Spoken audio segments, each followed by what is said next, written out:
میوانداری بەڕێز مستەفا شێخ عەبدوڕەحمانمان کردو سەرۆکی یەکێتی هاوردە و ناردنکارانە لە ستودیۆ لەگەڵمانە. بەخێر هاتن. زۆر سپاس. شێخ مستەفا بەخێر هاتن، ئەم کاتان باش. ئەم دۆخەیە سە باسم کرد. ئەتوانن بڵێن بەراورد بە ساڵانی پێشتر و یاخود با بڵێن پاریش باشترە یان ئێمە گەر لاستی تموحی ئێوەیە؟ ئێمە ئەگەر تێبینی بکەین هەرێمی کوردستان هەر لە سەرەتاوە پەیوەندیشی بازرگانی تونند و تۆڵی لەگە وڵاتان دروست کرده بوو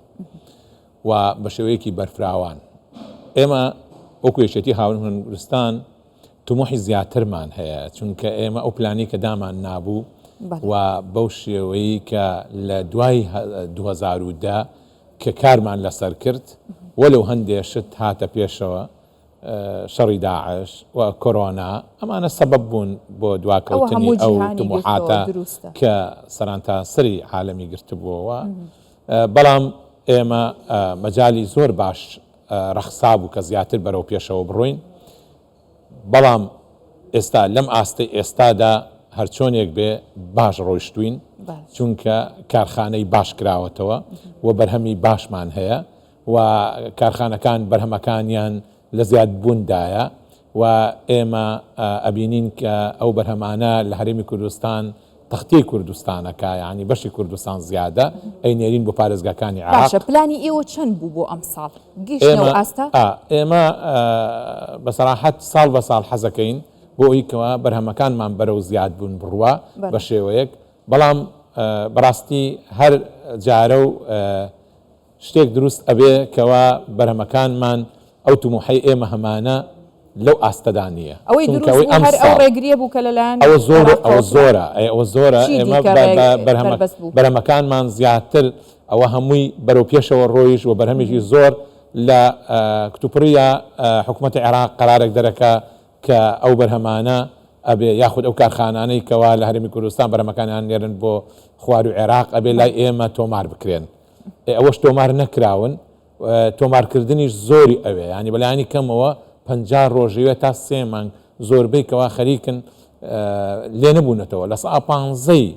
ئەو کارخانانە ناوی خۆیان تۆمار کردووە و ڕقمی مەنەسایان وەرگرتووە، چونکە لە سەیتەرەکان داوای ڕقمی مەنەساکەن. باقی تری ماوە. ئەمە تەبعەن ئەم بەرهەمانی کە زۆریان بەرهەمێناوە هەر بۆ هەرێمی کوردستان نییە، ئەوان بەرنامەیان هەیە کارگەکان بە پێی بەرنامەی خۆیان زیاد ئینتاجەکەن بەرهەمەهێنن، چونکە ئەوان چاویان لە شارەکانی عێراقە بۆ ئەوەی کەوا بینێرن بۆ ئەوێ لە پڕێ قەرارێکی وا دەربچێ. ئەمانە تووشی شۆک بوون زۆر لە کارخانەکان، چونکە بەرهەمەکانیان زۆر بەرەو پێشەوە ئەڕۆیشت. دوایی ئێستا ناتوانن ئەو بەرهەمە زۆر بەرهەم بێنن، چونکە ساغ نابێتەوە لە کوردستان. بەشی کوردستان ئەتوانن بکەن و زیادیش لەوە بۆ شارەکانی عێراق. کاتەیە بەڕاستی ئەوە بۆ هۆی ئەوەی کەوا ئاستێک لە مانگی دەوە تا ئێستا بەرهەمەکانیان کەم بکەنەوە و کەم ڕەوانەی. باشە شێخ مستەفا، بابەتێکی دیکە هەبوو وەرگرتنی دۆلار لە بانکی ناوەندیەوە. ئەمەش نەبووە هۆکارێکی دیکە بۆی کە نەتوانن وەک پێویست بەرهەمیان هەبێ یاخود بگەنە ئەو ئاستەی کە ئێوە پلانتان بۆ دانابوو؟ مەوزوعی پارە بە 132 حواڵە بکرێ تقریبا پەیوەندی بەوێەوە زۆر نییە، چونکە ئەوانەی کە هاوردەی کاڵا ئەکەن، ئەوانەی مستەوردن، ئەوانەی هاوردەکارن، پەیوەندی بەوانەوە هەیە، چونکە ئەمانی خاوەن کارخانە پێویستیان نییە پارە ڕەوانەی دەرەوە بکەن، حواڵی دەرەوە بکەن، بەس ئەوانەی کە هاوردەکارن کە بەرهەمەکانیان مەسەن بەرهەمە ئەو بەرهەمانی هەیەە ئەیانەوێت لە سین و وڵاتانی تر بیکڕن، ئەوانە پێویستیان بە حواڵەیە کە بە 132 بۆیان بشکێننەوە بۆ ئەوەی کەوا ئەو بەرهەمەی کە ئەیهێنن کەم بکەوێت لە سەریان. باشە پلانی ئەم ساڵتان چییە بۆی کە بگەنە و ئاستەی کە خۆتان ئەتانەوێت بۆ 2025؟ با ینی یەکێک لەوانە نەبێتە کێشەی ناو تۆمارکردن، هیچ ڕێنمای یەکتان داوە بە خاوەن کارەکان بۆی کارگەکان خۆیان چالاکن؟ باشە و بەڕاستی تموحی گەورەیان هەیە کە لەگەڵ زۆر لە کارخانەکان قسەمان کردووە کە ئەیانەوێ بەرهەمەکانیان زۆر زیاد بکەن بۆ ئەوەی کەوا بتوانن ئەگەر هاتوو زیاد لە پێویستی عێراقیش بوو بیر لە هەناردەی وڵاتانی دەریشەوە بکەن. با من حەزەکەم ئەگەدارتان بکەم ئێمە زۆر کارخانەمان هەیە کە بەرهەمیژە نێرن، ئێستا بۆ سووریان ناردەوە ماوەیە کە وەستاوە، بۆ سووریا بەردەوام بەرهەمیان ناردووە و هەیە ناردوێتی مەسەن بۆ وڵاتانی تر، مثلەن بۆ هەتا بۆ بریتانیا بۆ ئەوروپا بۆ شوێنی تر بەرهەمی ناردووە یعنی یەکێ لەوانەیە کە ئەندامێکی چالاکی کاروانچی زۆر لە وڵاتان بە بەرهەمێکی زۆرەوە ئەو بەرهەمانیانە نێرن و بەڕاستی دەورێکی باشیان هەیە یعنی ئێمە ئەگەر تێبینی بکەین گیر و گرفت نەیەتە پێشەوە کارخانەکانمان قابلیەتی ئەوەن کەوا بتوانن بەرهەمێکی زۆر بەرهەم بێنن زیاتر چ بەرهەمێکی ئێمە چێتە دەرەوە زۆربەی ئەو بەرهەمە خواردەمەنیانە و خواردنەوەی شەربەت و ئەمانە بەو شێوەیە ئەمانە ئەنێردێتە دەرەوە باشە چی پێویستەکە کە هەم کارخانەکان کارگەکان کۆمپانیەکان بۆیان بکرێ بۆی کە پاڵپشتی زیاتریان هەبێ لە داهاتووە بتوانن بڵێن 100 پێویستی ناوخۆمان پڕ کردوتەوە لە چەندین بوارە من لەم تەلەڤیزیۆنی بەڕێستانەوە داواکارم لە حکوومەتی هەرێمی کوردستان زیاتر هاوکار بێ چونکە بەڕاستی هەندێک پێداویستیان هەیە کە داواکاریان هەیە بتوانن ئەوانە حکوومەت بۆیان دابین بکە لە ڕووی ئەوەی کەوا نرخی کارەبا دابەزێندرێ چونکە بەڕاستی نرخی کارەبای وحدەی کارەبا بە 156 زۆر گرانە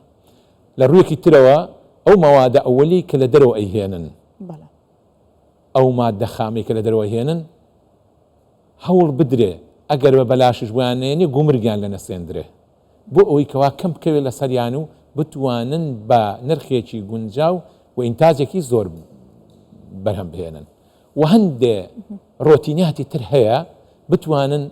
کاری بۆ بکرێ کەوا وەکو مەسەلەی باج وەرگرتن ساڵانە ئەمانش ئاسانکاریان بۆ بکرێ و لەسەریان قرس نەبێ ئەوانە هەمووی ئەبێتەوەی کەوا هاندانێکە بۆی کەوا بتوانن بەرهەمی ناوخۆی خۆمان زیاد بکەین و هەوڵ بدرێ هەوڵ ئەدەن کارخانەکانیان بەرفراوان کەن و ئەگەر هات و بیریان لە کارخانە کردبێتەوە ئەم ئەکار ئاسانیانشان بۆ بکرێ من دڵنیام زۆر لە خاوەن دارایەکان و ئەوانەی کەوا سەرمایەدارن ئەیانەوێت لە هەرێمی کوردستان کارخانە بکەنەوە بۆ هیوان کە لێرەوە پەیامەکەت بگات چونکە ئەمە لە سوودی هەموو هەرێمی کوردستان و هەموو هاوڵاتێکی ئەم هەرێمەیە کاتێککە ئێمە ئابوووریەکی باشمان هەبێ لە هەرێمێکی بەکارهێنەرەوە ببینە هەرێمێکی بەرهەمهێنەر بالفعل ئێمە بەڕاستی وەکو یەکێتی هاوردمان کردن کوردستان ئەو ئامانجەمان هەیە لە بەکاربەرەوە بین بە بەرهەمهێنەر ئەوە یەکێ لە ئامانجەکانی ئێمە سەرەکیە و کاریشمان بۆ کردووە و لە قۆناغەکانیشمانە بە تەدریجی بۆی ڕۆیشتوین کە جەنابەت ئاماژەت پێکرد پێش ئێستا ئەو قۆناغانەمان ئەمانەوێ قۆناغی سێم بتوانین کاری بۆ بکەین و بتوانین بەرهەمێکی زۆرمان هەبێ و بتوانین بین بە بەرهەمێنەر و هەناردەی وڵاتانی دەرەوەی بکەین لە بەکاربەر نەجاتمان ببێ و ئێمە ژۆکو یەکێتی هاوردەمان کوردستان ئامادەین هەر ئەندامێکمان بێتە لامان هەوڵ ئەدەین لەگەڵ حکوومەتی هەرێمی کوردستانە ئاسانکاری تەواویان بۆ بکرێ بۆی بتوان بەرهەمەکانیان بنێرنە دەرەوە و ئینشاء الله لە ئایندەدا هەوڵ دەین بە بازارکردنیشان بۆ بکەین بۆ هیواین کە داواکاریەکەتان بگاتە لایەنی پەیوەندیدار لە سوودی هەمووان سپاس بۆ بەڕێز مستەفا شێخ عەبدوڕەحمان سەرۆکی یەکێتی هاوردە و ناردنکاران لەگەڵمان بوو سپاس بۆ زۆر سپاس.